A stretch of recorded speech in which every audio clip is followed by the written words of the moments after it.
J-Bone here, and oh my goodness, every single F1 race this season keeps having more drama and higher stakes than the last. Case and point, this past weekend's Belgian Grand Prix that, fortunately for Toto Wolff, he missed because he was too busy FaceTiming a loaf of pumpernickel bread. First and foremost, we obviously have to talk about the biggest, craziest news from the Belgian Grand Prix weekend. The bad kind of Formula One history was just made at the Belgian Grand Prix. For just the 6th time in F1 history, a Formula One race winner was disqualified after the race was over and thus had their hard-fought win yanked away from them and given to the next guy. Mercedes' George Russell was scheduled to run a two-stop strategy for the Belgian Grand Prix, which meant he was supposed to make 2 pit stops during the race to put on new tires. However, after his first pit stop and before he was called in for his second one, George thought that his hard tires were holding up well enough to maybe make it to the end of the race. If this were the case, it would be huge for George Russell. A pit stop at the Belgian Grand Prix costs you around 19 seconds, so if Russell could nurse his old tires well enough to where they lost him less than 19 seconds by the end of the race, he'd benefit by staying out and foregoing his planned second pit stop. The Mercedes pit wall then ran some simulations and determined that George was projected to finish P5 whether he pitted or stayed out. This led to Mercedes deciding to let George stay out because it's what he wanted, but also because, all things equal, teams will generally choose whichever strategy prioritizes their driver having better track position, which in this case was the one where George stayed out. As it turns out, Mercedes' simulations were dead wrong, as George used the clean air out in front and the evolving track conditions to nurse his extremely old hard tires masterfully and to tire whisper his way to a P1 finish after barely holding off his teammate Lewis Hamilton in P2 and Oscar Piastri in P3 in what was an absolutely thrilling conclusion to a great race for about an hour and a half. After which, George Russell was disqualified and had his win taken away, despite him already celebrating his little George Russell heart out in the pit lane and on the podium. Now, why was George Russell disqualified? Because, due to what Mercedes are claiming is an error on their part, George's car weighed in below the minimum weight limit by 1.5 kilograms or about 3.3 pounds during post-race scrutineering, and an underweight car means disqualification. With his disqualified win, George Russell joins an extremely distinguished list alongside 5 other disqualified win drivers, all of whom are past World Drivers' Champions: James Hunt, Nelson Piquet, Alain Prost, Ayrton Senna, and Michael Schumacher. Pretty good company if you ask me, George. Wouldn't hate to be said in the same sentence as those people, okay? Going off of that, you will not believe the small detail that led to George Russell having his F1 Belgian Grand Prix win taken away from him. The minimum allowed weight for a Formula One car fully drained of fuel is 798 kilograms or around 1,759 pounds. George Russell ended up being disqualified from the Belgian Grand Prix an hour and a half after he won the race because during post-race scrutineering, his car weighed in at 796.5 kilograms, which is 1.5 kilograms or around 3.3 pounds below the minimum allowed weight. Mercedes have already taken full responsibility for George's car being below the minimum weight limit and have stated that it was nothing more than a genuine error by the team, but that is not the full story. No, there is one incredibly small detail that may be the sole reason that George Russell is not still celebrating his Belgian Grand Prix win as we speak. The Belgian Grand Prix's Circuit des Spa-Francorchamps is the longest circuit on the F1 calendar, coming in at 7.004 kilometers in length, or over twice as long as F1's shortest circuit, the Circuit de Monaco. Because Spa is so incredibly long, after drivers take the checkered flag, they do not then go on a cooldown lap where they drive slow and wave to the crowd before entering the pits like they do at every other circuit. Instead, they return immediately to the pit lane by way of pulling a U-ey and entering the pit lane exit. This is because taking a full cooldown lap at Spa could easily lead to drivers running too low on fuel and thus being disqualified, which is ironic because I believe that this little quirk of Spa's meant to prevent disqualifications is precisely what just led to George Russell being disqualified this past weekend. You see, Formula One teams who are worried about their cars coming in underweight for one reason or another have a little trick up their sleeve on the cooldown lap. They have their drivers drive slow and wave to the crowd while driving off the racing line, which is where all the tire marbles are. Tire marbles are small pieces of rubber that come off tires during a race and then end up on track but off the racing line because the cars like move them over there. And driving over tire marbles while your tires are still sticky after a race will result in the tire marbles sticking to your tires, thus adding weight to your car. If Spa had a cooldown lap, which it does not because of its length, it would have given George the opportunity to add weight to his car by way of this tactic, and the kicker is that Pirelli Motorsport Director Mario Isola, the head tire guy, believes that this very well may have been enough to make George's car make weight. Isola said, quote, "Considering that he is 1.5 kilos underweight, 1.5 kilos on 4 tires is possible if you are just talking about the pickup. If you have a lot of pickup, then for 1.5 kilos, it would be less than 400 grams on each tire. It's a number that is possible." It's unknown right now whether Mercedes accounted for this and something else was the issue, or if they simply forgot to account for tire marble pickup. But either way, if Spa did have a cooldown lap, it looks like George Russell would be your 2024 Belgian Grand Prix winner. Wild.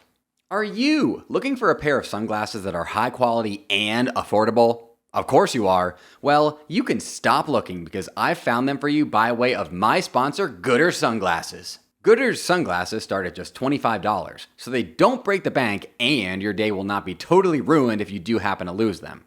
All Goodr sunglasses are also 100% polarized, made of high quality yet lightweight materials, and are specially designed to not slip or bounce while on your face. If you don't believe me, check this out. These things aren't going anywhere. Because of all that, it should be absolutely no surprise that Goodr sunglasses have 50,000 plus 5-star reviews. And if you somehow aren't yet convinced that you need Goodrs, they come in a ton of styles and colors that you've seen throughout this ad read. So you're sure to find something you'll love. If you want to support the show and try a pair, Goodr is giving Formula Bone listeners free shipping. You can go to goodr.com/fbone and use code FBONE for free shipping. Goodr offers a 30-day money-back guarantee and 100% satisfaction. Again, that's goodr.com/fbone and use code FBONE, F-B-O-N-E, for free shipping. Next up, here's how my 3 bona fide Belgian Grand Prix race predictions ended up. My first race prediction was that Max Verstappen would win the Belgian Grand Prix, and literally, right after I made that prediction, Max got a 10-place grid penalty that pretty much made it impossible for him to win because, this isn't 2022 anymore. Max can't just start all the way down the grid and then win by a huge margin. I will nobly take the L here, but we all know that Max would have won this race if he had started from his real qualifying position of P1. My second race prediction was that Checo Perez would finish in the top 5 after missing out on it the last 7 races in a row, and he should have, considering he started the Grand Prix P2, yes, P2, except then, as Red Bull advisor Helmut Marko put it, Checo completely collapsed in the last stint and ended up finishing the race P7. This not only lengthened Checo's streak of not finishing in the top 6 to an absurd 8 races in a row, but it also meant that he finished 3 places behind Max Verstappen, who had served a 10-place grid penalty. And folks, not even all of that was enough to make Red Bull go, we probably shouldn't have Checo as one of our drivers. Stay tuned for that whole conversation later on. My third race prediction was that Fernando Alonso would finish in the points at the Belgian Grand Prix, and thank God J-Bone got that one right to not go 0 for 3. J-Bone!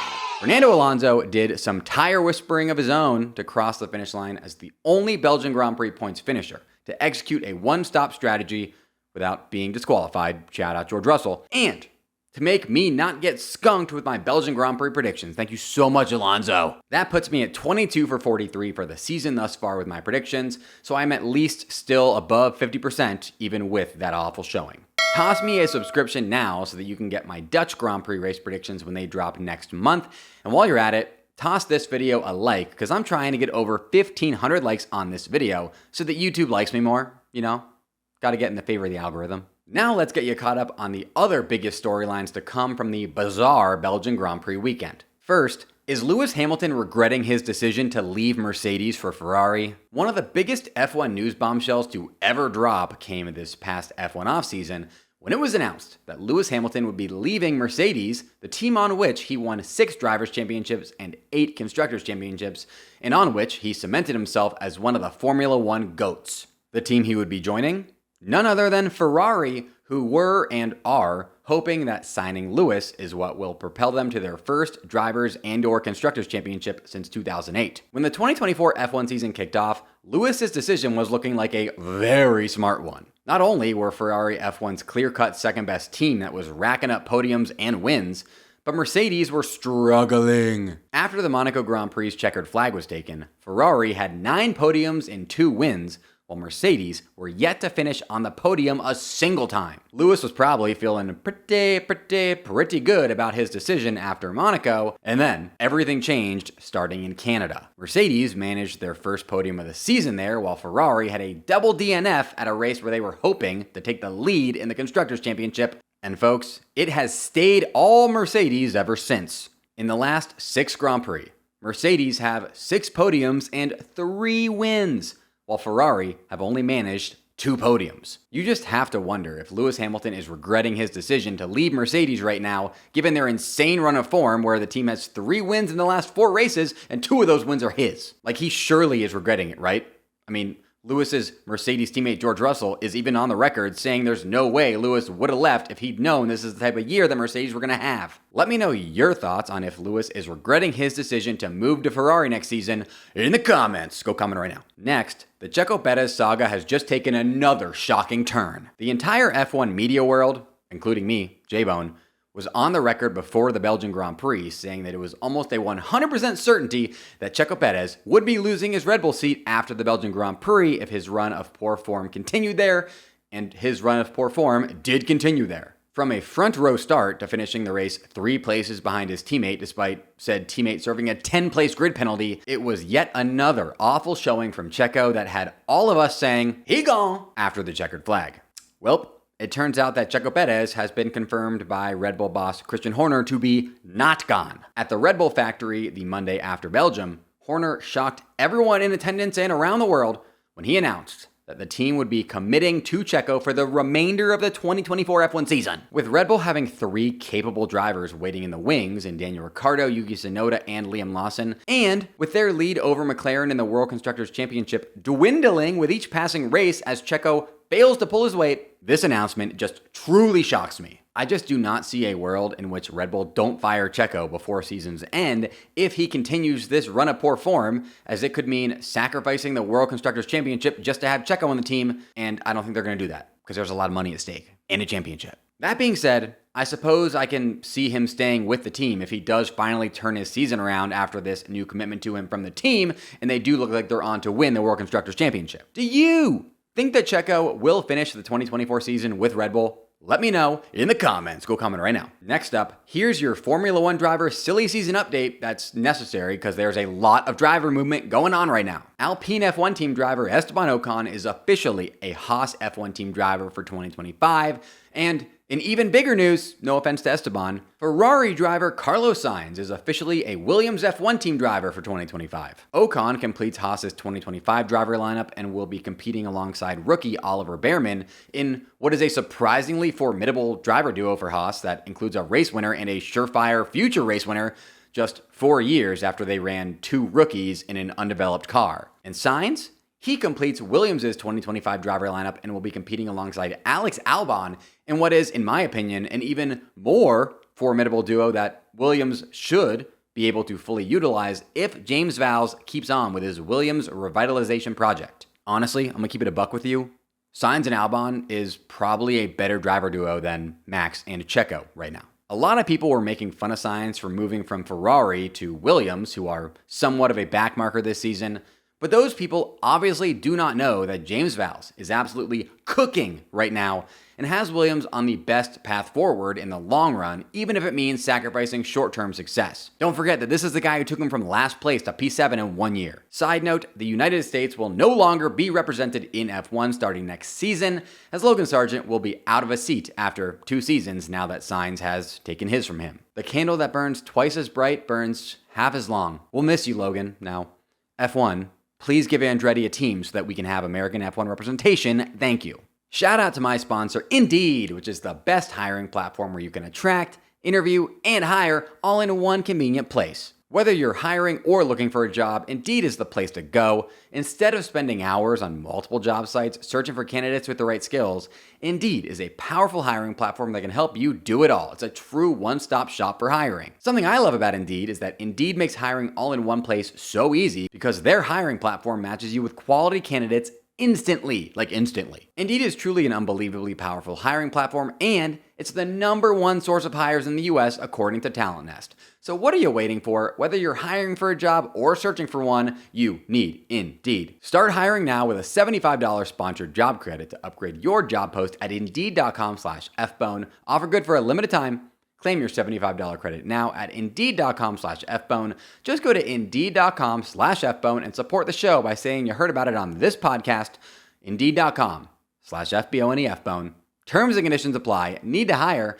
You need Indeed. Finally today, bad news, Formula One fans. We have officially just entered the F1 summer break.